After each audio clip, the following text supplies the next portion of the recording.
Untuk mencapai bab akhir zaman, kita wajib belajar ilmu qalbu. Ini satu-satunya alat, nggak bisa lagi. Fikih hadis ini di sini. Hadis tentang Imam Mahdi, hidungnya mancung, jidatnya lebar. Dan saya sudah banyak didatangin orang yang hidungnya mancung dan jidatnya lebar ngaku Imam Mahdi. Jadi saya tanya, apa bukti kalau Anda itu Mahdi? Lihat hidungku dari samping, katanya. Lihat jidatku. Akulah sang Mahdi yang kamu cari-cari itu, yang kamu tunggu-tunggu itu. Ya, saya mau ketawa, takut dosa. Tapi itu terjadi. Dan yang paling sedih apa? Orang halu merasa dirinya lah sang Mahdi. Karena habis pandemi kemarin, itu tambah banyak orang halu bahwa dialah Al-Mahdi. Emang Al-Mahdi mesti pandemi dulu baru ketahuan. Ya. Jadi kekeliruan dalam bab kemahdian itu kekeliruan spiritual, rohani. Dia tidak berimplikasi kepada iman dan Islam. Dia masih Muslim, dia masih mukmin, tapi rohaninya keliru. Ini tolong digarisbawahi ya. Tolong digarisbawahi. Jadi kalau nanti ada orang ngaku Imam Mahdi, dia masih mukmin. Dia masih seandainya dia benar, dialah sang walinya. Jika dia salah, dia pembohong. Tapi dia tidak kafir, dia tidak murtad. Jika ada kelompok pengikut Imam Mahdi tertentu, Mahdi, ada kali ada Mahdi, ya di Jawa kan? Maka orang ini, dia hanya keliru secara rohani, tapi implikasinya, kalau umurnya panjang mungkin dia jadi pengikut Dajjal. Tapi semoga umurnya nggak panjang-panjang amat. Jadi kalau kita ketemu Al-Dajjal yang asli, dia sudah meninggal duluan. Ya. Ini yang penting ya. Mohon maaf, Nabi SAW masuk Mekah, lahir di Mekah, yang diajarkan pertama, sholat 5 waktu atau la ilaha illallah. Nabi di Mekah, pertama kali ketika melihat orang konflik terus bilang, ente sombong, ente belagu. Atau Nabi kemudian mengajarkan silaturahim. Silaturahim tidak ada di fiqh, tidak ada di akidah, adanya dalam tasawuf. Itu ilmu ihsan. Jadi ilmu qalbu itu ilmu tasawuf. Karena ilmu tasawuf itu adalah aplikasi daripada perlawanan kepada syaitan, maka syaitan benci dengan ilmu tasawuf. Masalahnya syaitan itu ada 2. Ada jin, ada manusia. Maka saya khawatir kepada orang benci tasawuf. Jangan diterusin. Jangan minhum ya.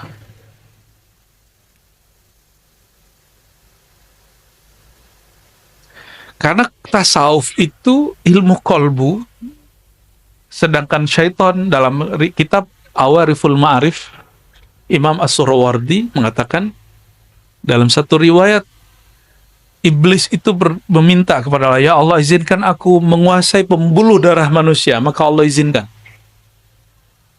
Ya, maka setiap tubuh kita ada pembuluh darah,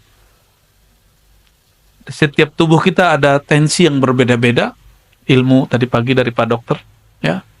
Ternyata tensi yang ada di mata beda dengan yang telinga, beda dengan di kaki, beda dengan di kepala, beda dengan di otak. Itu ilmu luar biasa itu. Ya, supaya nggak sembarangan minum obat tensi katanya ya. Ya, sama banyak orang belajar agama salah minum. Nah, ini seharusnya dia menggetarkan yang mana, yang getar yang lain gitu.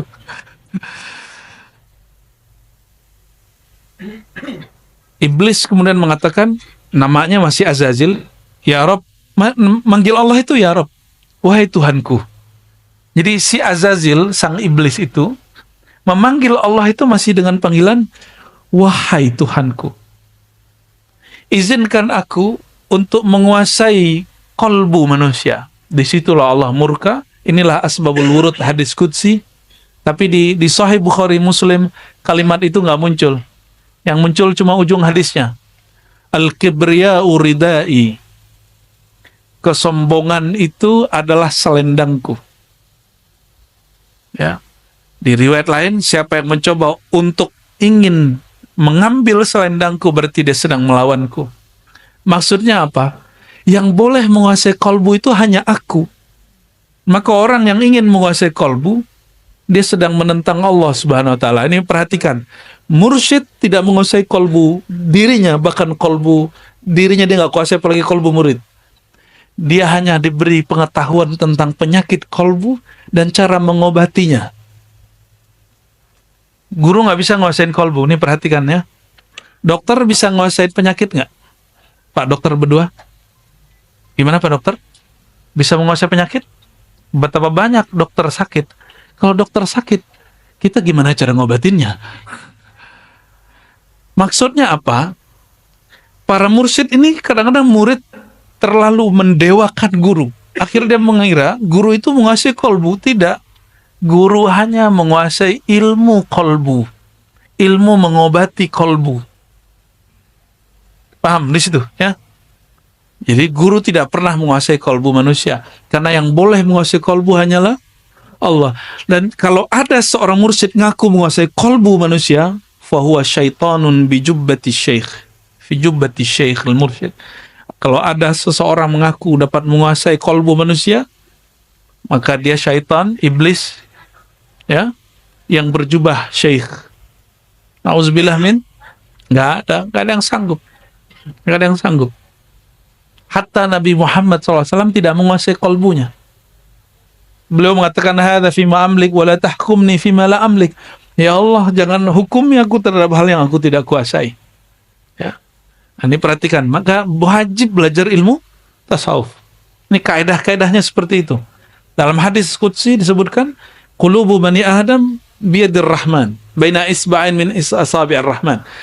Kolbu manusia di antara jemari-jemari Tuhan yang Maha Pengasih. Jangan bayangkan Allah itu benda, karena Allah bukan benda, maka disebut jemari itu bukan berarti jemari ini. Tapi Allah menyebutnya jemari-jemari Sang Maha Pengasih.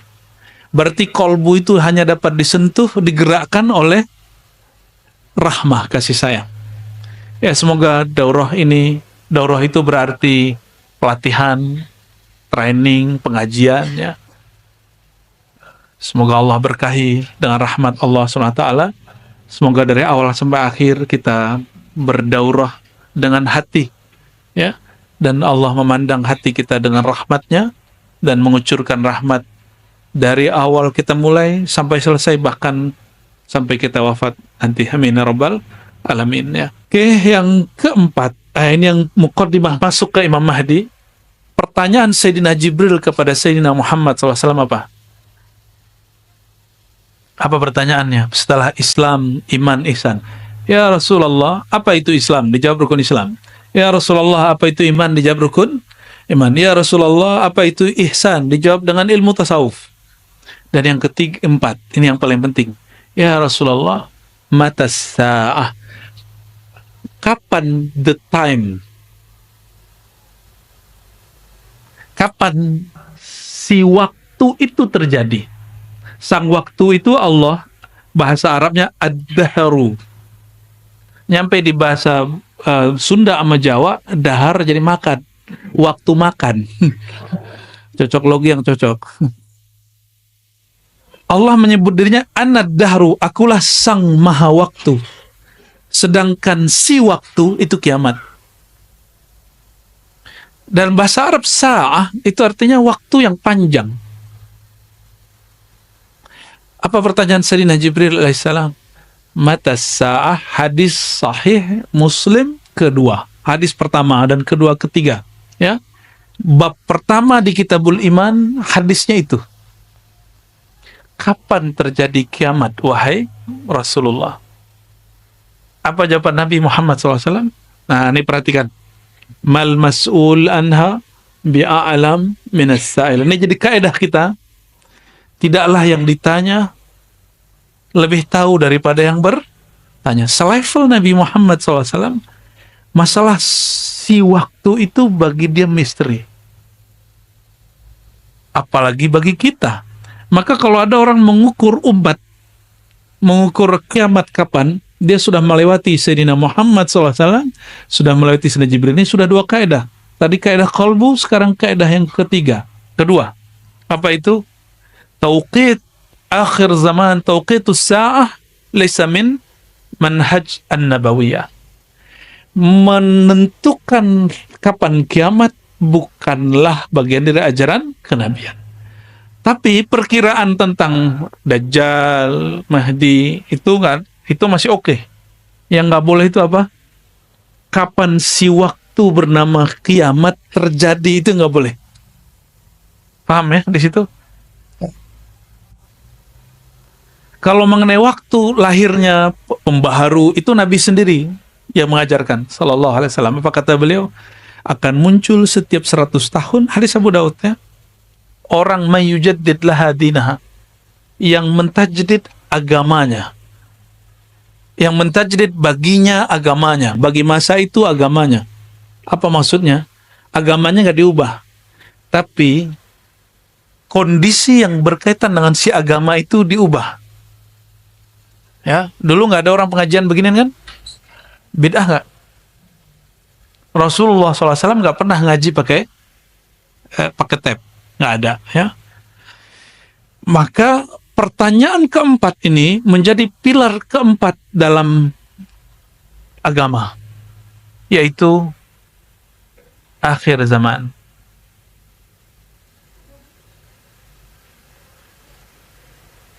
Jadi kalau orang tanya, ketika Nabi SAW ya melihat para sahabat bingung, tiba-tiba Sayyidina Jibril itu pergi setelah bertanya tentang tanda-tandanya. Jadi Jibril mengatakan, oke, kalau engkau tidak bisa jawab, ceritakan kepadaku tentang tanda-tandanya. Maka yang dibolehkan adalah ilmu tanda. Nih perhatikan, ini kaidah berikut. Ma'rifat akhir zaman, ma'rifatul alamat. Ma'rifat akhir zaman itu mengerti tentang tanda-tanda. Ini kaidah penting. Sudah berapa kaidah dari tadi? Sudah 3. Pertama, kolbu, bahwa yang menguasai kolbu hanya Allah. Yang kedua,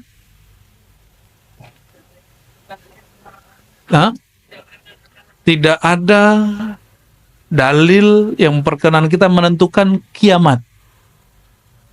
Yang ada adalah yang ketiga, hanya boleh mengetahui tanda-tanda. Paham di situ ya?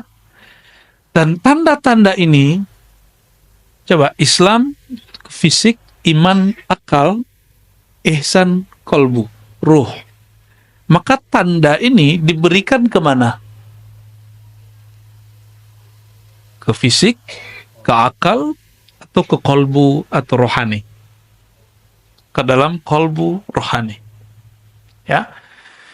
Nah, ini yang kita sebut dulu ya, saya hanya menyebutnya trilogi. Jadi Islam, iman, ihsan, akhir zaman. Dahulu saya hanya 3, tapi ternyata ilmu itu berkembang. Allah kemudian buka, hadisnya menyebutkan 4 toh.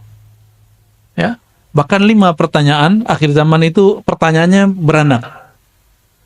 Dan kemudian Sayyidina Muhammad sallallahu alaihi wasallam ya, beliau ketika Sayyidina Jibril pergi, itu Sayyidina Jibril, ini perhatikan, yatamatsalu rajulan, menyerupai seorang laki-laki, serbannya bagus, rambutnya sangat hitam, bajunya sangat putih. Itu simbol dari orang yang paling keren di zaman itu. Tidak ada bekas orang lagi perjalanan jauh. Sayyidina Umar curiga, merhatiin. Sayyidina Umar itu sahabat yang diizinkan kolbunya dialog dengan Allah langsung. Maka dia disebut dengan gelar muhaddatsin, orang yang dapat ilham. Orang yang dapat ilham. Sayyidina Umar ketika melihat orang itu, falabistu maliyah, aku terdiam sejenak keheranan. Lalu Sayyidina Muhammad SAW bertanya, atadri ya manisa'il ya Umar, hai Umar, kamu tahu siapa yang nanya? Sayyidina Umar mengatakan, la ya Rasulullah, engkau yang lebih tahu, Allah yang lebih tahu. Tapi dia curiga, Ya. Apa kata Sayyidina Muhammad SAW? Dzaka Jibril ja'akum liyu'allimakum dinakum. Itu Sayyidina Jibril datang kepada kamu mengajarkan ad-din, agama kamu. Maka 4 ini adalah pilar agama. Jadi kalau orang bertanya, saya belajar agama, apa saja yang saya sudah pelajari? Pertama, al-Islam, fiqih. Yang kedua, bab iman, akidah. Yang ketiga, ilmu hati, tasawuf. Jadi bertasawuf wajib bukan? Yang masih mengatakan bid'ah, kurang piknik. Itu hadis nomor pertama di Kitabul Iman. Bab pertama dalam bab Al-Iman, Sahih Muslim. Emang dia nggak baca Sahih Muslim? Ya. Oh, ada orang tasawuf nggak sholat. Itu bukan tasawuf, bro. Itu kebatinan. Ya. Ada orang kemudian kalau bertasawuf dia kemudian suka khurafat. Lah itu ahli khurafat bukan tasawuf. Itu nggak tahu tasawuf. Ya. Seumur-umur saya ketemu Abuya Kasril itu nggak pernah ngomong khurafat. Ya. Beliau bicara apa yang beliau rasakan. Bukan bicara apa yang di khuraf. Khuraf itu dongeng. Dongeng yang dibuat-buat. Terus akhir zaman, perhatikan, akhir zaman itu karena memahami tanda-tanda, maka di Quran ada kalimat kul siru fil ard. Katakanlah hai Muhammad, berjalanlah, bergeraklah di muka bumi. Bergeraklah di muka bumi. Maka sirah atau harakah kita sebut pergerakan, itu adalah pelengkap daripada akhir zaman. Nah, pelengkap akhir zaman ini yang bernama pergerakan itu ada 3 jenis.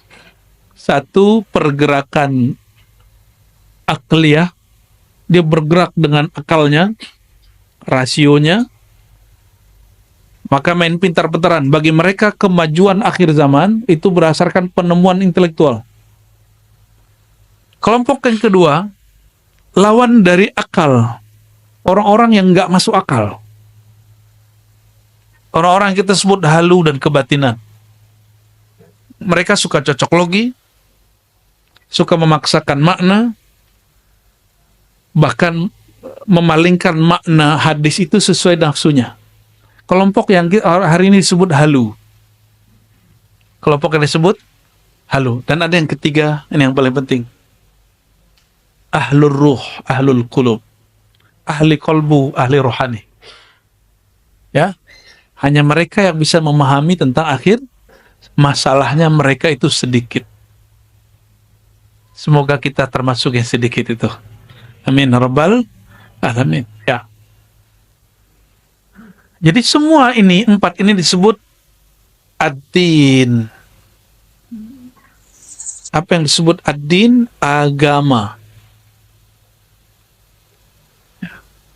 Maka ketika disebut inna ad-dina indallahil Islam, agama di sisi Allah itu al-Islam. Inilah maksudnya. Jadi al-Islam sebagai agama, ada al-Islam sebagai ilmu. Ini pengantar tentang Al-Mahdi. Jadi ilmu tentang Al-Mahdi ada nggak di fikih?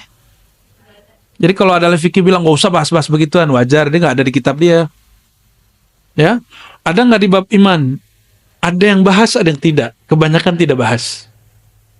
Kebanyakan ahli akidah tidak membahas bab Mahdi. Maka wajar, nanti mohon maaf, orang mengaku ahlus sunnah, aswaja, berakidah Asy'ariyah, Maturidiyah, mazhab Syafi'i atau sejenisnya, dia kemudian menentang pembahasan tentang Al-Mahdi. Udahlah masih lama gitu. Orang begini kena penyakit namanya tulul amal. Apa arti tulul amal? Panjang angan. Dia kira masih dekat, masih jauh. Padahal Sayyidina Muhammad SAW mengatakan ana wasa'a kahatain. 1445 lalu ditambah 13 tahun di Mekah, 10 tahun di Madinah. Nah, kurang tambahinlah itu. Jadi berapa tuh? Itu Sayyidina Muhammad SAW mengatakan aku dan kiamat seperti 2 jari. Dekat apa jauh? Dekat sekali. Berarti kita sudah di ujung. Kita sudah di ujung. Maka hari ini kalau masih orang mengatakan, udah gak usah bahas Al-Mahdi, Gak usah bahas. Berarti dia panjang angan-angan, dia kira hidup nih masih panjang. Ini dua aja, mati duluan atau ketemu, gitu aja. Kenapa? Saya ngeceknya dari kejadian pandemi. Pandemi itu baru kali itu yang sedahsyat itu sedunia. Yang kena di Indonesia pertama Depok, yang di lockdown itu di Solo, di Payakumbuh. Loh, orang belum masuk situ udah di lockdown. Dan lucu tulisannya LOKDON, lockdown. Itu kekonyolan tapi seru sih. Ya Allahumma sholli ala sayyidina Muhammad, Allahumma sholli ala sayyidina Muhammad. Dan itu semua. Bahkan negara yang dianggap berperan, Amerika paling parah. Cina paling banyak korban sampai hari ini. Bahkan Singapura sampai hari ini karena banyak Cinanya kena terus, tiap masa kena terus. Bener nggak? Ya. Sampingnya Johor kok nggak ada beritanya, kan aneh kan? Betul-betul aneh itu. Namun karena memori ini sangat short sekali, sangat pendek sekali. Memori kita pendek. Sudah lupakan trauma pakai masker. Akhir zaman. Jadi kajian ini sebenarnya sudah kontemplasi panjang, karena saya dulu ngaji hadis 15 tahun, nggak ngerti susunan akhir zaman itu kayak gimana. Mana yang duluan, mana yang akhiran. Tapi pandemi kemarin itu, saya anggap itu suluk. Suluk al-Khafidi. Suluk Khafid. Jadi suluk itu menempuh jalan. Khafid itu bahasa Arab, berarti Allah yang maha menyembunyikan, merendahkan, mensirkan. Ya, khafid. Ya, al-Khafidi. Jadi selama itu Allah banyak kasih saya anugerah yang saya nggak mengerti. Jadi kalau ilmu yang pertama empirik, al-Islam itu empirik. Apa arti empirik? Coba lihat saya. Oke, sudah kelihatan? Pakai mata apa pakai hati? Oke, kelihatan dengan mata?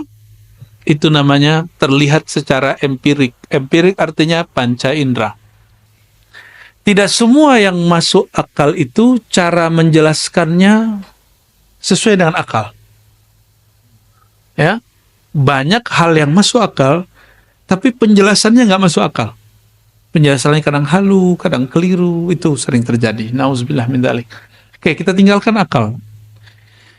Dalam ilmu akal, apakah ada pembahasan tentang Imam Mahdi? Maka orang-orang cerdas, intelek, filosof tidak akan sanggup bicara Mahdi. Paling dia, ente terpengaruh agama-agama kuno. Yang nggak ada tuh Mahdi-Mahdian, nggak ada. Jadi kalau orang intelektual, pasti dia menolak kajian tentang Al-Mahdi. Ini kita buka-bukaan. Ya, kita bukaan. Menentukan tadi hukum riba pakai apa? Wahyu. Sahibul wahyu, memegang wahyu siapa? Nabi Muhammad SAW. Bab kemahdian yang mengabarkan siapa? Yang mengabarkan kemahdian siapa? Sang pemegang wahyu, Nabi Muhammad SAW. Oleh karena itu, membicarakan tentang kemahdian akhir zaman bukan berdasarkan tebak-tebakan mata, bukan tebak-tebakan akal, tapi dia berdasarkan wahyu yang diturunkan kepada Nabi Muhammad SAW dan pemahamannya disimpan dalam ilham yang diturunkan kepada para ulama ahlullah. Ya, kalau hukum zahir disimpan dalam qalbu ahli fikih, mufti-mufti yang mengeluarkan fatwa di MUI, di Bahsul Masail NU, Tarjih Muhammadiyah, mereka mengatakan ini halal, ini haram. Disimpan hukum zahir. Tapi hukum ini hukum rohani. Yang menyimpan hanya ahli rohani. Jadi kalau bertanya bab kemahdian, jangan tanya ke ahli fikih, nggak nyambung. Jangan tanya ke filosof nggak nyambung. Tanyalah kepada ahli rohani, karena rohani Nabi SAW yang menerima wahyu. Nah, pemahaman tentang kemahdian hanya dapat diterima, dibahas dengan rohani. Nah, ini perbedaan kajian akhir zaman ribat dengan di luar ribat. Nah, ini kita sebut ini manhaj kami. Manhaj artinya sistem berpikir yang kami bangun, ya. Tolong diperhatikan. Ribat membicarakan akhir zaman, ambil hadis Nabi sallallahu alaihi wasallam, karena hadis itu empirik tapi isinya wahyu. Lalu kita pelajari itu dengan kolbu dan ruhani, kepada ahli kolbu dan ahli ruhani. Barulah kemudian muncul makna. Sebagaimana kitab fikih, hukum tentang sholat, rukun sholat, wajib, tidak wajib, sunnah, bid'ah, tersimpan ilmunya di kolbu ahli fikih, maka ini tersimpan ilmunya di ahli kolbu. Masalahnya, tadi ada bab ihsan, ya. Bab ihsan tentang kolbu dan ruh. Ini dua, ya. Kolbu dan ruh beda. Perhatikan, kolbu dan ruh beda. Kolbu itu sentral manusia, ruh itu sumber sebelum kolbu itu adalah ruh. Ditiupkan ruh ke dalam diri, maka Allah ciptakan satu alat dalam diri kita namanya kolbu. Gitu. Maka ruh itu kolbunya kolbu. Intinya kolbu adalah ruh. Tapi ruh bukan kolbu. Ruh lebih dalam, lebih luas daripada kolbu. Jika orang belajar tasawuf mentok dalam bab kolbu, dia nggak akan bisa bicara tentang kemahdian. Dia nggak akan mampu bicara tentang akhir zaman. Tapi jika dia diizinkan Allah rohaninya diperjalankan ke depan, diperjalankan ke belakang. Ini yang dikatakan oleh Imam Hakim At-Tirmizi, kekasih-kekasih Allah itu diberikan ilmul bad'i, ilmu masa lalu, rohaninya diperjalankan ke masa lalu. Kadang diperjalankan ke masa depan, ilmu maqadir masa depan. Mereka lah yang bisa cerita, oh hadis ini cara memahaminya begini. Kenapa? Karena ada satu kaidah, ini kaidah yang sudah sepakat semua ahli tasawuf, ahli ihsan. Man lam yadhuq, lam ya'rif. Siapa yang tidak pernah mengalami, merasakan, mencicipi, dia tidak akan pernah memahami. Nabi SAW, nih perhatikan, Nabi itu lagi sholat, itu diperjalankan ke masa lalu, diperjalankan ke masa depan. Lagi zikir, tiba-tiba beliau hilang secara batin, fisiknya masih di antara sahabat, rohaninya tiba-tiba diperjalankan. Oke, Nabi mewarisi hukum fikih kepada ahli fikih, mewarisi hukum akidah kepada ahli akidah. Terus ihsan diwariskan kepada para ahli tasawuf, para mursyid. Maka mursyid-mursyid dia dipertemukan rohani yang orang-orang yang meninggal terdahulu, karena orang-orang terdahulu tidak pernah meninggal. Mereka hanya pindah alam, hanya pindah dimensi, tapi dengan cara yang ketat. Itu yang disebut ilmu thariqah. Jadi thariqat itu mengunci halu. Orang tidak berthariqat pasti halu. Ini perhatikan, ya. Jadi kenapa muncul halu? Karena dia mencampur adukan thariqat dengan khayalan dia. Nah, dia nggak bisa bedain ini syaitan apa malaikat, ya, ini syaitan apa halu, ini apa keinginan dia, apa keinginan Allah, ya kan. Muncul fenomena orang bisa menundukkan hujan. Loh, yang menunjukkan hujan Allah. Kita diberi hadiah oleh Allah ditundukkan langit dan bumi, bukan kita yang menundukkan langit dan bumi. Huwallazi khalaqalakum ma fil ardi jami'a. Allah lah yang menjadikan, menciptakan, menundukkan yang di muka bumi semuanya. Bukan kita yang menundukkannya. Yang menundukkan siapa? Allah Subhanahu wa ta'ala. Jadi, sahabat-sahabat semua, mengenal bab kemahdian itu nggak cukup pakai ilmu thariqah. Nggak cukup dengan wirid. Oleh karenanya, antum bertanya ke beberapa ahli thariqah, dia nggak akan sanggup menjelaskan bab kemahdian. Karena dia mentok di kolbu, di angka-angka zikir 70.000 kali 7, la ilaha illallah kali 7, gitu-gitu aja. Ya. Tapi jika dia perjalankan ke ruh, pasti dia diberi isyarat walaupun sedikit. Tergantung jatah dia. Allah itu memberi rezeki itu dua. Ada rezeki zahir, ada rezeki batin. Ini bagian dari rezeki batin. Mungkin bapak saudara ada yang diberikan rezeki zahir yang berlimpah dan suka berbagi. Dan ada juga orang yang diberikan rohani, kolbu berlimpah, maka dia berbagi rohani. Itu sama. Ini kaya. Hanya beda kekayaan. Ya, ini kekayaan rohani, ini kekayaan jasmani, dan mereka saling memerlukan, saling menguatkan. Itulah baginda Nabi Muhammad Sallallahu Alaihi Wasallam dengan para sahabat, ya. Uh, dan ma'rifatu akhir zaman nau'un min ma'rifatir ruh. Ya. Ini kaidah sebelum masuk ke hadis pertama. Mengenal ilmu akhir zaman adalah salah satu bagian dari ilmu mengenal tentang seluk-beluk ar-ruh. Masih ingat ada ayat yas'alunaka 'anir ruh. Ya, mereka bertanya kepada engkau tentang ar-ruh. Katakanlah ruh itu amri rabbi, amri rabbi. Amri, urusan Rabb Allah. Boleh juga disebut amrullah. Perhatikan ada hadis Bukhari. La tazalu ta'ifatun min ummati. Senantiasalah ada sekelompok kecil dari umatku, gak banyak. Zahirina alal haq, mereka saling tolong-menolong dalam al-haq. Semoga kita bagian dari itu, amin. Hatta ya'tiya amrullah, sampai datang amrullah. Amrullah bagi ahli fikih, ahli hadis, ahli akidah, itu kiamat. Tapi indi amrullah wal mahdi. Ya, amrullah itu siapa? Al-Mahdi. Karena amrullah itu artinya rahasia Allah. Dan yang Allah rahasiakan sekarang adalah Sayyidina Al-Mahdi. Itu hadisnya jelas. Sahih Bukhari dan Muslim, Abu Daud, Tirmizi, hadisnya lengkap. Nah, oleh karena itu, amrullah itu babnya sebutan tentang ilmu ruh, maka Sayyidina Al-Mahdi a'lamun nas birruh. Ini sudah mulai dibuka. Ciri pertama Imam Mahdi. Ya, ini diloncat sedikit ke ujung supaya saya nggak lupa nanti. Orang yang paling mengenal tentang amrullah, amrul rabbi, yaitu ma'rifatur ruh, adalah Nabi Muhammad SAW. Lalu setelahnya adalah Al-Imam Al-Mahdi. Nah, dengan begini baru kita masuk, ini landasan untuk mengenal tentang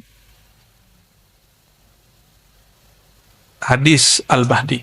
Dan perlu digarisbawahi saudara-saudariku, sebutan Al-Mahdi itu ada sebutannya Al-Mahdi Al-Mubasyar, Al-Mahdi Al-Muntazar. Apa sebutannya? Al-Mahdi menyebut Al-Mahdi Al-Muntazar itu disebut oleh ulama Ahlus Sunnah dan juga disebut oleh ulama Syiah. Disebut oleh ulama Ahlus Sunnah dan juga disebut oleh ulama Syiah. Apa arti muntazar? Mahdi muntazar, apa artinya? Imam Mahdi yang ditunggu-tunggu.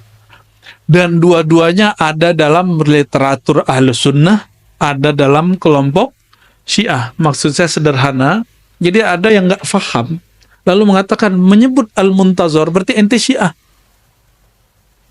Jadi ada yang berhenti kajian akhir zaman, itu cuma karena si Ustadz menyebut kata Al-Mahdi Al-Muntazar. Ini coba cek. Kata Al-Muntazar itu muncul dalam Imam Ahlus Sunnah di Mesir, tapi berasal dari Maroko, itu Sidi Abdullah Al-Ghumari, waktu beliau masih di Mesir.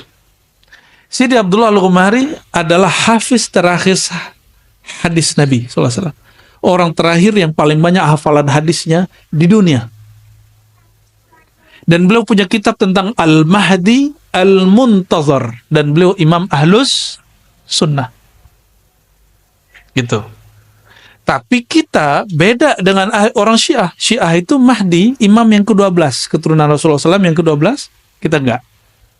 Yang kita maksud Mahdi Muntazar, itu yang akan kita bahas pada sore ini ya. Dan ada 9 hadis yang pendek, tapi memuat tentang kisi-kisi Imam Mahdi. Inilah dia ya. Sama halamannya di situ? Sama ya? Bismillahirrahmanirrahim. Sanadina al-muttasil al-Imam Abu Daud qala haddatsana qala kitabul Mahdi, kitab Al-Mahdi. Apa arti Al-Mahdi? Apa makna Al-Mahdi?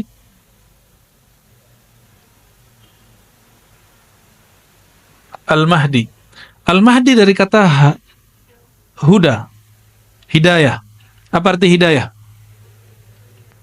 Petunjuk. Petunjuk turun di hati apa di kepala? Apa di gelar? Apakah dokter lebih tinggi hidayahnya daripada orang yang bukan dokter? Wa may yu'min billahi yahdi qalbah. Siapa yang percaya kepada Allah, Allah bimbing hatinya. Berarti Al-Mahdi itu orang yang paling percaya kepada Allah. Itu rumusnya. Surat At-Taghabun, silakan lihat di rumah ya. Maka Al-Mahdi, jadi ada hada yahdi huda, fahuwa hadi wa dzaka mahdi ya. Ada hadi, kalau hadi yang memberi petunjuk. Kalau mahdi yang diberi petunjuk. Huda berarti tuntunan. Maka Al-Mahdi berarti yang dituntun. Yang dituntun tadi siapa? Mana yang dituntun? Kolbu, ruhnya. Ruhaninya langsung dituntun oleh Allah Subhanahu wa ta'ala. Ya. Jadi kalau ditanya, ini sudah langsung terjawab, ini harus sudah khatam ini kajiannya, ya. Siapakah Al-Mahdi? Orang yang paling beriman kepada Allah dan orang yang paling tertuntun kolbunya. Masalahnya yang tertuntun kolbunya, ruhnya, ruh tampak atau tidak? Ini masalahnya.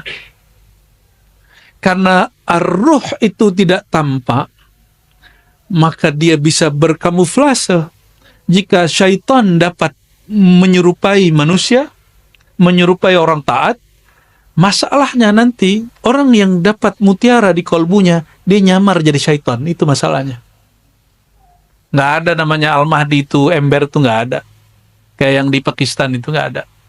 Ya, ngaku sekian ribu kali ketemu Allah, mimpi, ya mimpi doang ngaku. Ya, kalau mimpi mah kita tiap hari ketemu Allah 5 kali minimal, jaga. Ya, lebih keren ketemu Allah jaga atau ketemu Allah mimpi? Ya, jadi ada anak Timur Tengah baru tamat dari Al-Azhar, dia bilang, menurut ente ini Imam Mahdi bukan? Karena menurut ente dia Imam Mahdi. Loh, alasannya apa? Dia ketemu Allah udah sekian ribu kali, ketemu Rasulullah sekian ribu kali, mimpi. Saya candain, saya nggak pakai pengalaman batin, ini pakai akal aja. Jadi debat sama begitu nggak usah pakai saya melihat dalam hati, nggak perlu. Cukup mengatakan begini, bro, ente kalau ada orang ketemu Allah dalam keadaan jaga, dan itu setiap hari, mana yang lebih tinggi makomnya daripada orang yang kamu sebut di Pakistan itu Al-Mahdi karena dia ribuan kali mimpi ketemu Allah? Oh, yang pertama dong. Saya canda, bro, samping ente. Samping yang mana nih? Saya bilang gitu. Loh, ente maksudnya gimana? Kamu orang Indonesia, nggak mungkin kamu punya begitu. Saya kasih kemudian satu ayat. Wasta'inu bis-sabri was-salah wa innaha lakabiratun illa 'alal khashi'in alladhina yazunnuna annahum mulaqu rabbihim wa annahum ilaihi raji'un. Surah Al-Baqarah. Ya, ayat berapa tuh? 45 ya? 45 ya. Orang-orang yang khusyuk itu, orang-orang yang yazunnuna annahum mulaqu rabbihim, orang yang yakin dia bertemu Allah. Ya, yazunnuna, mereka yakin, merasakan, mempersepsikan, annahum, bahwasannya mereka mulaqu, liqa, jumpa, rabbihim, Tuhannya. Siapa nama Tuhan mereka? Allah. Jadi orang yang disebut khusyuk, siapa yang disebut khusyuk? Kita kalau sholat merasa jumpa dengan Allah, nggak mesti mimpi. Minimal, jadi saya bilang, aneh, minimal 5 kali, 5 time setiap hari. Jumpa dengan yang dimimpin sama Imam ente yang di Pakistan itu. Tapi, akullak lastu bil Mahdi. Saya bukan Imam Mahdi. Jika yang ketemu jaga gak Mahdi, masa yang ketemu mimpi Mahdi? Logika-logika akliyah sederhana, itu bisa mematahkan orang. Dan itu perlu... agak nakal dikit sih. Jangan, harus agak berani dikit. Agak nyeleneh-nyeleneh dikit kalau begituan. Ya, jahil dikit. Jadi nggak boleh kemudian nggak enak gitu, nggak bisa. Nah, itu tips kalau lagi bercanda, tapi candanya bisa merubah orang. Apa kata dia? Tolong selamatkan saudara-saudara saya yang sudah keliru mengatakan yang di Pakistan itu Imam Mahdi. Dia langsung salaman sama saya. Itu salaman pencobaitan baiat sekaligus. Ya, itu serius nggak serius tuh ya. Jadi siapa Al-Mahdi? Orang yang dituntun ruhaninya, kolbunya oleh Allah Subhanahu wa ta'ala. Oleh karenanya, ahli hadis mentok pada riwayat yang 9 ini, lalu dikumpulkan oleh Imam Suyuti menjadi beberapa puluh dalam risalah tentang Imam Al-Mahdi. Makanya di daurah hadis ini, yang kajian hadis benar-benar cuma yang ini. Selebihnya adalah pelengkap kajian syarah Mahdi. Karena mensyarah Al-Mahdi itu mirip dengan cara memahami Sayyidina Musa mesti melalui Nabi Khidir. Oleh karena itu nanti ada satu bagian khusus di sini tentang Sayyidi Al-Khadir, mengetahui tentang hakikat Nabi Khidir ya, di modul yang keberapa ini ya. Di sini ada tentang Nabi Khidir ya. Jadi ini bukan kita lagi ngapa-ngapain, tapi kadang hadis nggak usah banyak-banyak, tapi instrumen penjelasnya harus banyak. Dan aqul lakum ya, saya sampaikan, untuk memahami sir Al-Mahdi mesti belajar ilmunya Nabi Khidir. Ilmu yang Nabi Khidir dulu sharing kepada Sayyidina Musa. Ya. Nanti saya jelaskan ya, sampai di mana nanti. Tentang Nabi Khidir nanti yang akan membahas pakar-pakarnya nanti insyaallah ya. Jadi kita masuk ke hadis yang pertama. Hadis yang pertama ini, hadis yang nomor 4279 di kitab Iman Abu Daud. Yaqul, berkata boleh, bersabda boleh. La yazalu, senantiasalah hadzal din, agama ini, qaiman, tegap berdiri, berjaya. Hatta yakuna, sampai yakuna alaikum, ada pada kamu 12 khalifah, 12 khalifah. Apa arti khalifah? Khalifah itu pengganti orang sebelumnya. Khalifah tidak pernah diciptakan baginda Nabi Muhammad SAW. Ini perhatikan. Nabi tidak pernah menoskan, mengajarkan, buatlah sistem kekhalifahan. Nggak pernah. Cek Quran, cek sunnah, nggak ada. Kekhalifahan adalah ijtihad dan ijma ulama sahabat. Ya, jadi orang yang mengatakan Nabi Muhammad SAW tidak bawa rahmat karena tidak buat kekhalifahan, itu kekeliruan, dan itu adalah isa'atul adab alaihi. Itu orang yang bersikap kurang adab kepada baginda Nabi Muhammad SAW. Ya, jadi ada yang mengatakan Nabi gak bawa rahmat awal dicipta, setelah lahir pun gak bawa rahmat, gak ada rahmat. 40 tahun diangkat Nabi pun belum, diangkat Rasul pun belum, pas di Mekah pun belum, sampai kemudian buat kekhalifahan. Nauzubillah min mendalik, yadullu ala jahlihi bihaqqin Nabi sallallahu alaihi wasallam. Nabi itu belum lahir sudah rahmat. Karena sudah ada nur Nabi Muhammad sallallahu alaihi wasallam yang membuat Sayyidina Adam naik pangkat. Nabi Adam itu naik pangkat salah satunya karena melihat nama Nabi Muhammad sallallahu alaihi wasallam, nurnya sudah ada di aras. Dan lebih dahulu nur Nabi daripada aras. Lebih mulia nur Nabi atau aras? Lebih mulia Nabi apa aras? Lebih mulia Nabi apa Ka'bah? Ini pertanyaan ini sering kita kasih nih ya. Semoga paham. Ya, jadi kita nggak pernah nyembah Ka'bah, kita nyembah Rabbul. Kita juga nggak pernah nyembah Nabi SAW, apalagi nyembah Nabi Isa, apalagi nyembah mursyid, apalagi nyembah kuburan, nggak masuk itu. Maka tuduhan kepada sufi, mereka ubadul kubur seperti dituduhkan oleh Wahabi, itu tuduhan buhtanun azim, kebohongan yang luar biasa. Dan itu permusuhan yang mungkin sampai kiamat gak selesai-selesai. Ya, kita nggak pernah nyembah-nyembah kecuali Allah Subhanahu wa ta'ala. Ya. Kekhalifahan, ini perhatikan, tidak pernah dibuat Nabi SAW. Itu adalah hasil kesepakatan sahabat Nabi setelah Nabi SAW wafat. Oleh karenanya, kekhalifahan tidak suci. Yang suci nubuat, kenabian. Apa yang suci? Kalau Nabi suci, tapi khalifah suci? Coba cek. Umar konflik dengan Ali. Pernah dengar? Sayyidina Abu Bakar konflik dengan Fatimah. Fatimah nggak mau sapa Sayyidina Abu Bakar sampai mati. Hadis Sahih Bukhari. Ya, Sayyidina Ali nggak mau membayar Abu Bakar karena menjaga hati Fatimah. Meninggal Sayyidah Fatimah baru dibayar Abu Bakar.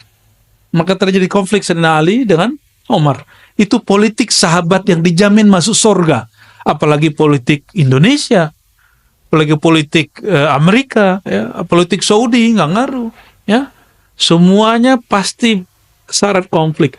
Maka min tabi'atis siyasah fi ayyi suratin kana khalifatan mulkan au ayyi surah fala takunu salimatan minal khilaf. Ya, tidak ada satu sistem pemerintahan, apakah itu kekhalifahan, kerajaan, monarki, demokrasi, kecuali di situ ada konflik. Pasti ada konflik. Jadi jangan putus asa. Orang-orang yang suka ngebom karena dia sudah, negeri ini udah hancur. Ya, polisi yang benar dibunuh. Karena ada kan polisi yang dia menyimpan berita tentang sabu, dimatiin orang. Ya, polisi yang jahat bertahan. Orang kalau mikir begini, wah ini kita harus bunuh polisi semua nih. Ya. Makanya beberapa kali di Indonesia markas polisi dibom. Benar nggak? Ya, itu karena pikiran dia pendek. Dia tidak paham bahwa salah satu sunnatullah pada dunia ini adalah kekacauan. Jawaban dari Ibnu Athaillah As-Sakandari. Jadi Ibnu Athaillah kemudian ditanya, kenapa dunia ini banyak masalahnya, banyak konfliknya? Kita udah baik juga orang gak baik sama kita. Apa jawaban beliau? Sesuatu tidak mengeluarkan kecuali yang menjadi sifat di dalamnya. Karena dunia itu sifatnya rusak, busuk, hancur, maka dia hanya menampilkan yang rusak. Oke, kembali ke ini. Jadi 12 kekhalifahan, 12 khalifah, sampai hari ini ulama kita nggak ada yang sepakat tentang makna siapakah 12 khalifah ini, kecuali kelompok Syiah. Bagi kelompok Syiah, 12 imam itu, yang ke-12 adalah Imam Mahdi yang masuk kepada goa lalu menghilang waktu dia masih kecil. Dan itu bukan akidah Ahlus Sun. Jadi bagi mereka, Sayyidina Hussein punya anak, Ali Zainal Abidin punya anak, Muhammad Al-Baqir, Muhammad Ja'far, terus sampai kepada Muhammad bin Askar. Askar ke-11, Muhammad bin Askar yang kedua, Muhammad bin Askar ini menghilang waktu kecil. Cocok dengan hadis ini. Lalu apa kata mereka? Inilah imam yang kita tunggu. Kata siapa? Kelompok Syiah. Ajaran Ahlus Sunnah tidak meyakini 12 imam versi. Kenapa? Banyak dalilnya. Yang pertama, 12, yang 11 itu tidak pernah memimpin suatu pemerintahan pun. Sayyidina Husain memimpin pemerintahan enggak? Dia wafat dibunuh oleh Yazid dan tentara Yazid, namanya Ibn Ziyad, sebelum berkuasa. Sayyidina Ali Zainal Abidin Jumatan aja enggak boleh. Muhammad Al-Baqir juga sama, Ja'far Shadiq itu juga hampir sama. Sampai kepada keturunannya tadi. Jadi mereka jadi ahlul bait di zaman itu berat. Maka ketika di sini ada zuriat Nabi, Habib ya, Indonesia paling aman tinggal habaib, sampai muncul isu anti nasab Ba'alawi ini ya. Kita nggak ikut-ikutan ya, kita nggak komentar juga. Kalau pernah ada komentar saya sudah tutup ya. Kita nggak mau ikut-ikutan konflik karena itu bagian dari merusak ukhuwah Islamiyah ya. Jika membahas nasab merusak ukhuwah Islamiyah, kita nggak usah bahas. Baik. Lalu siapa yang disebut 12 imam ini? Jadi seakan-akan Imam Abu Daud ingin mengatakan begini, wahai tuan pembaca, tuan yang membaca hadis ini, 12 imam itu bukan imam yang dimaksud oleh Syiah. Ya. Masih ingat kisah Bani Israel ketika Sayyidina Musa kemudian membawa 12 perwakilan yang disebut Nuqaba. Ya. Disebut apa? Nuqaba. Maka jika kita merujuk ke sana, Nuqaba ini bisa berarti hidup di zaman yang sama. Bisa juga tidak. Nah, tapi poin paling penting dari kata ini, hadis ini adalah seakan-akan Imam Abu Daud ingin mengatakan bukan 12 imam versi Syiah itu. Oke, ini penjelasannya masih agak panjang, tapi kita cut aja ya. Sudah asar belum? Belum? Belum mau atau? 1 menit lagi, oh bentar lagi berarti. Hadis berikutnya sama, kayak saya nggak bacakan ya. Kita masuk ke hadis yang setelahnya. Wabila qala haddatsana Musaddad. Kelihatan?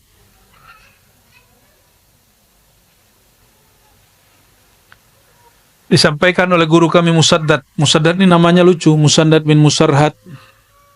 Ya, Musaddad bin Musarhad begitu namanya, sampai ada candaan ahli hadis. Nama Musaddad kalau dibaca bin Musarhad, bin, dan itu semuanya bikin pusing orang Arab. Kata orang Arab, itu kalau ada yang kesurupan langsung sembuh. Jadi ahli hadis itu suka nyandain sesama ahli hadis. Saya ini ya. An Umar bin Ubaid haddatsahum ha ini berarti gurunya ada 2 atau lebih dari 2 ya. Sana qala hadatsana Muhammad al-Ala qala hadatsana Abu Bakar yakni bin Ayyash wa sana Musaddad. Kembali ke Musaddad. Kata Musaddad dari Yahya, dari Sufyan, kata Ahmad dari Ubaidullah bin Musa, dari Zaidah, begitu juga kata Ahmad Ibrahim dari Ubaidullah bin Musa an Fitr ya. Ubaidullah bin Musa ini dituduh Syiah oleh imam seperti Yahya bin Ma'in, tapi oleh Imam Ahmad dianggap oleh Imam Bukhari dianggap thiqah ya. Kita nggak akan membahas itu, tapi bahwa ada orang yang tertuduh Syiah di sini 1-2 ada ya. Kullu manasim anzir an Abdullah an Nabi sallallahu alaihi wasallam, dari Abdullah bin Mas'ud. Maksudnya Abdullah di sini adalah Abdullah bin Mas'ud.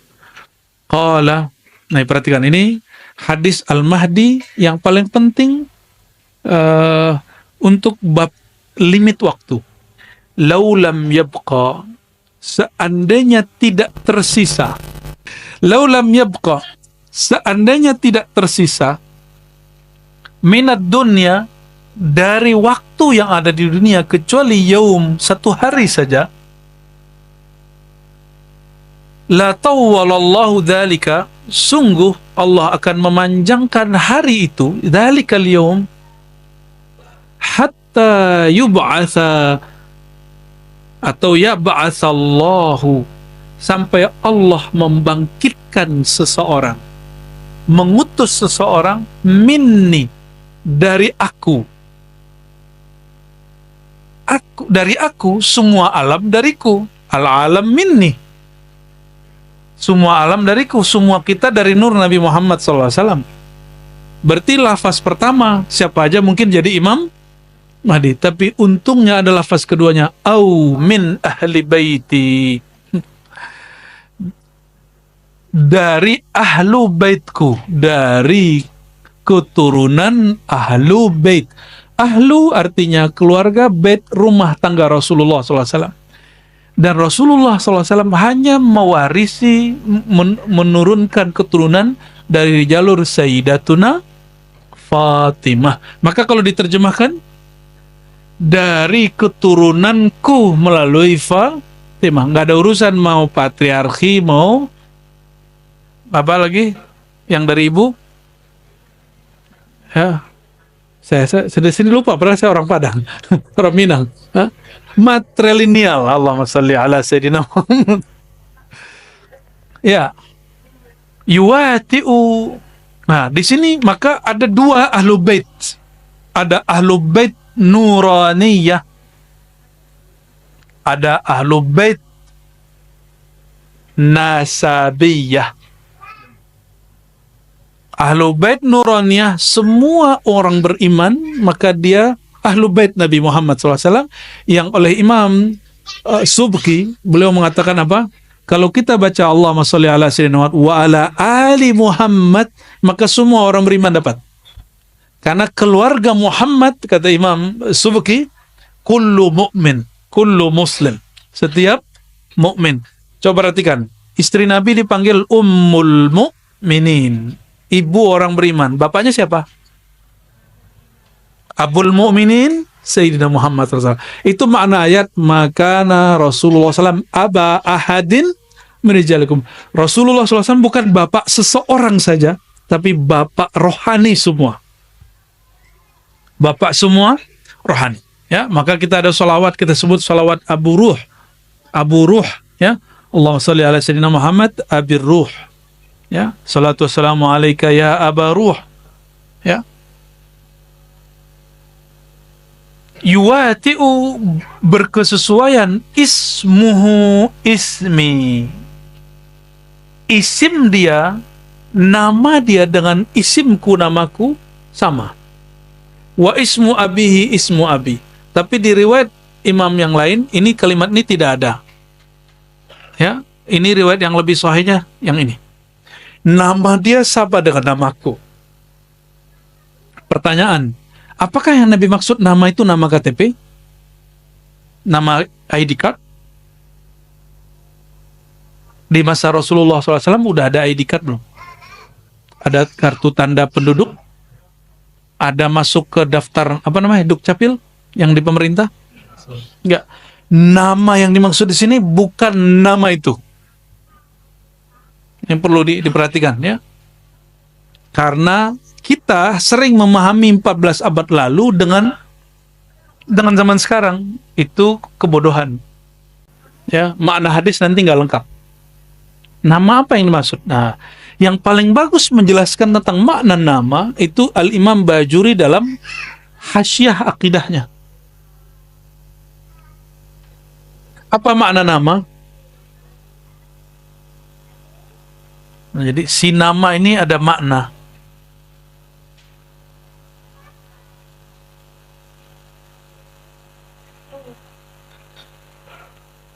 Ismi, namaku. Dari kata ism. Bismillah, dengan nama Allah. Ism dalam bahasa Arab itu ada dari kata sumu. Sumu artinya luhur, tinggi, ulu. Maka langit disebut sama satu akar kata. Satu akar kata. Orang Arab begitu kayanya mereka dalam berbahasa Arab. Maka sumu disebut uluwud darajah wa ma'rifah, ketinggian derajat dan ketinggian ma'rifat, pengetahuan.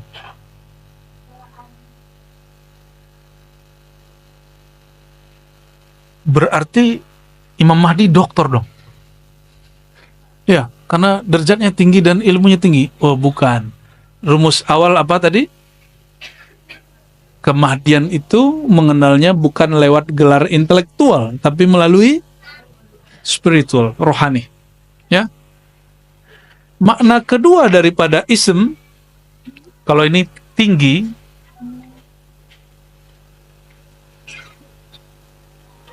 yang kedua makna daripada ism adalah alam, ya. Bahasa Arabnya wasm. Jadi ulama itu mereka bingung, ism kata bismi itu dari sumu atau dari wasam. Apa makna wasam? Ada di bahasa lokal nggak? Wasam. Asam adanya. Wasam berarti alam. Apa arti alam? Tanda. Apa arti alam? tanda. Jadi kalau kita terjemahin, ismuhu ismi, nama ia adalah namaku. Ketinggian derajat dan ma'rifatnya dan tanda-tanda yang ada padaku juga ada pada dia. Yang ada pada dia ada padaku.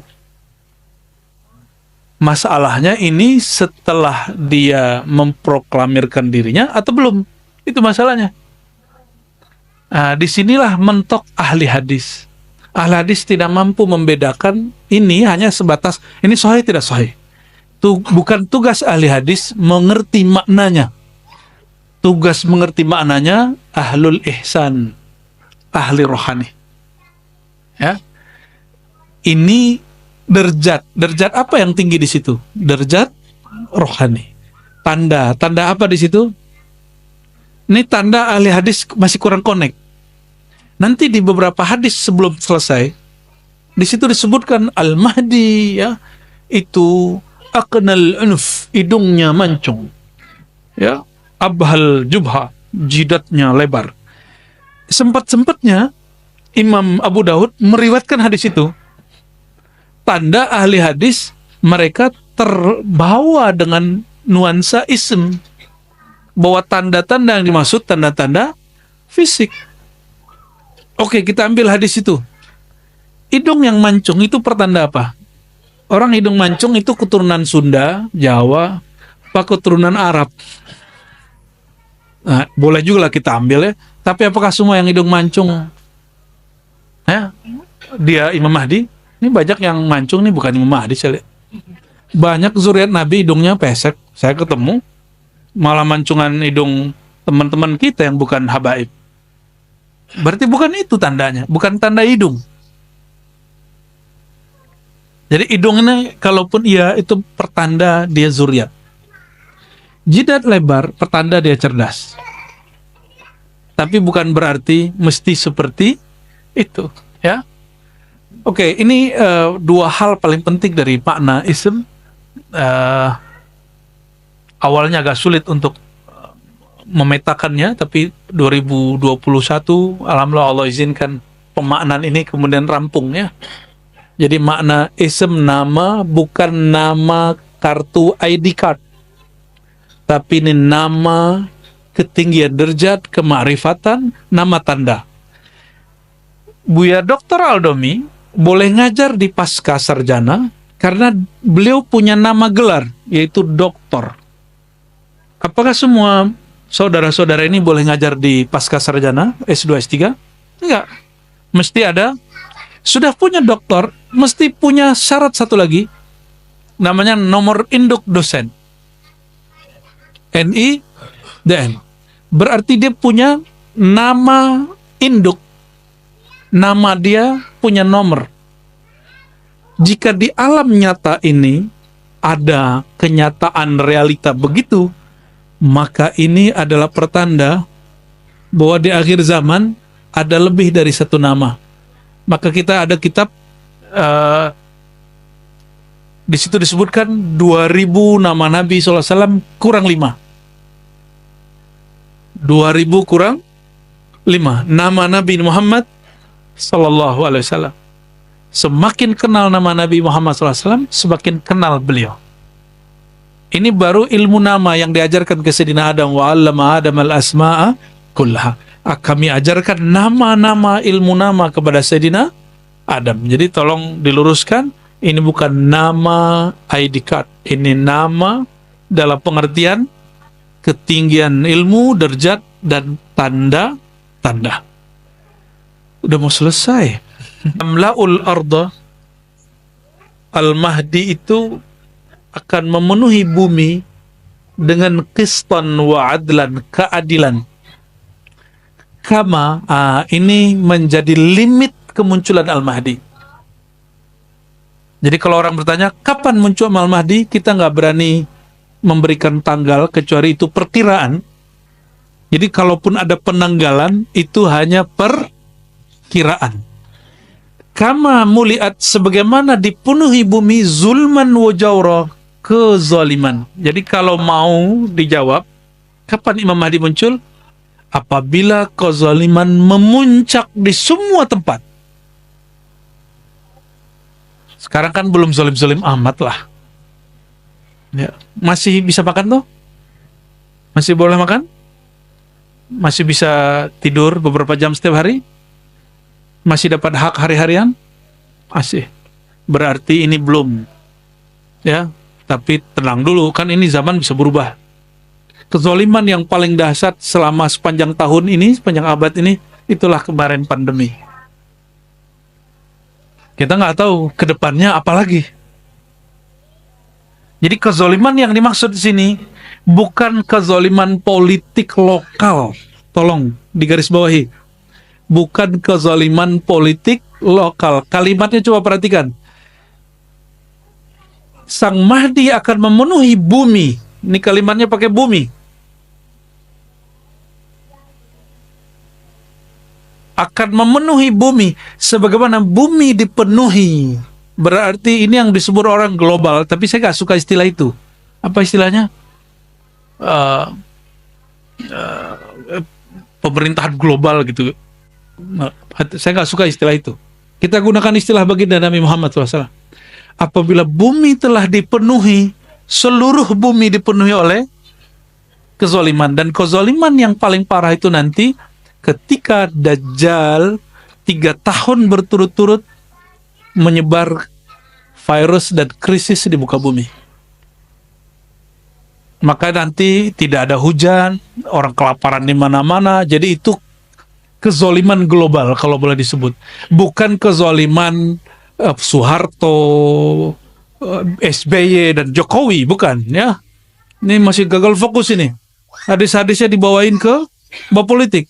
Kalau di Malaysia kezaliman Anwar Ibrahim gitu enggak ada urusan. Ini enggak ada urusan begitu. Kezaliman Salman, Raja Salman dan MBS, Muhammad bin Salman, ya salam ya akhi, bukan itu. Ini kezaliman munculnya dari orang yang paling zalim, yaitu Dajjal. Bukan kezaliman politik lokal. Ini kalau orang nggak ngerti bab kolbu, dia akan maksain, enggak, ini zamannya nih. Ya, maka sekarang di Indonesia sudah banyak Dajjal. Kalau begitu bentar lagi Imam Mahdi keluar juga dong. Ya, gampang bener. Ya, seharusnya dari kemarin tuh 2020 seharusnya keluar udah. Ya. Oke. Ini kalimat paling penting di hadis ini. La tazhab aw la tanqadi dunya hatta yamlikal arab rajulun min ahli baiti wa. Artinya sama berdasarkan hadis ini, dan hadis ini hasan. Ya, hadis ini apa? Jadi ada sahih, hasan, dhaif, dan dia di tengah-tengah. Dia di tengah-tengah. Oke, saya tanya lagi. Ini kezaliman lokal, nasional, atau global? Maka pelaku kezalimannya itu politik partisan atau politik global? Global. Ya, jadi jangan terjebak dan dimainkan perasaannya oleh perbedaan antara partai politik yang ada di dalam negeri. Paham? Jadi kita nggak usah kemudian tengkar sama partai yang beda-beda. Udah biarin aja, jalan. Ini nikmat dari Allah Subhanahu wa Ta'ala. Gimana? Sudah mulai capek? Sudah mulai lelah hayati? Saya yang lelah.